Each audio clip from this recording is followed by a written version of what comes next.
I think becoming a visual artist was always a part of my trajectory in life. When I was really young, talking about 5 years old and older, I would see these movies and comic book images and cartoons, and I would be inspired by them, but I also wanted to know the feeling of creating these things that I saw that I thought were so beautiful.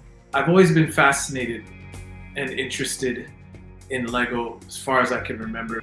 In fact, this piece here was from my first Lego set, and this was from a set that came out in 1980. And yeah, I keep this piece here in the studio with me as a reminder of my young self. The beauty of Lego is that when I wanted to play with something that I saw on TV or something that I saw in the stores, instead of having to ask my parents to buy me the toy, I would just create it with Lego. And that's the best part about it. It's so versatile.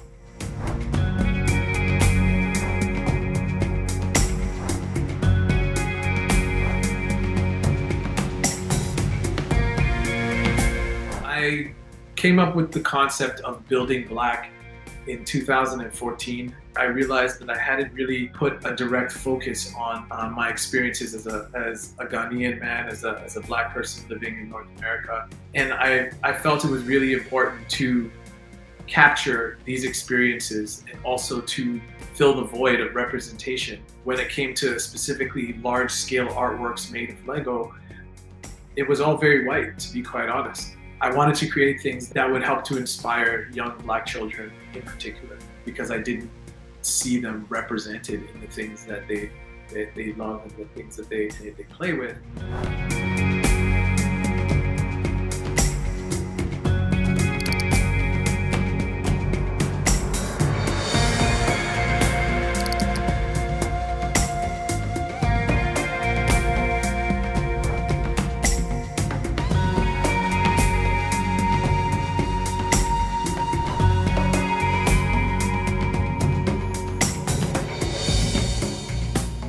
Found a direct interest in what was happening on the continent during the Middle Ages, because I found that when I thought of the word medieval, thoughts of like European medieval culture came to my mind.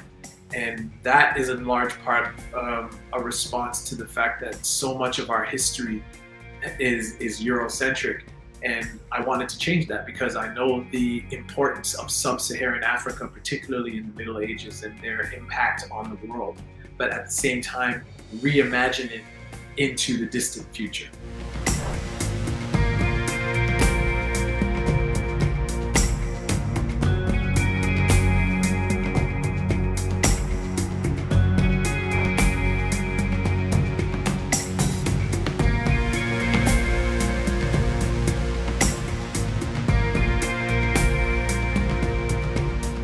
I wanted to create a monument because growing up, I was always fascinated by equestrian monuments, heroic people on horses, but they were often old white men on horses, and they carried a lot of colonial baggage. Often these people that are depicted are not actually heroes. They, in many ways, were oppressors. So the last thing I would want to do is idolize a sculpture of the oppressor in any way. I wanted it to reflect, if anything, the oppressed and the people that are fighting for liberation. So I created this equestrian sculpture of a young black warrior. It definitely sends a message that it's time to rethink who these heroes are and these monuments and what they mean. And if we have to, we bring them down and we replace them with monuments that actually can speak to the hearts and the souls of the people.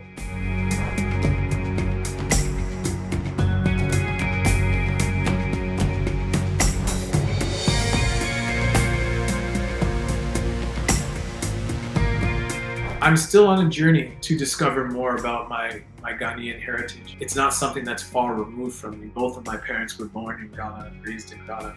So I grew up in a very Ghanaian household. But at the same time, Ghanaian history wasn't something that was constantly discussed and constantly taught to us growing up. And I've lived in Toronto most of my life, so I still am searching and digging deeper into my culture. And with sculptures like Kweku Anansi, I definitely plan to even do more research into the stories of Anansi and try to find the stories directly from Ghana. It's been a long time since I've been to Ghana. I think the last time I was there, I was about 3 years old. So I really do need to go back home. And when I do, it's going to be as much of a personal exploration as it will be for my work.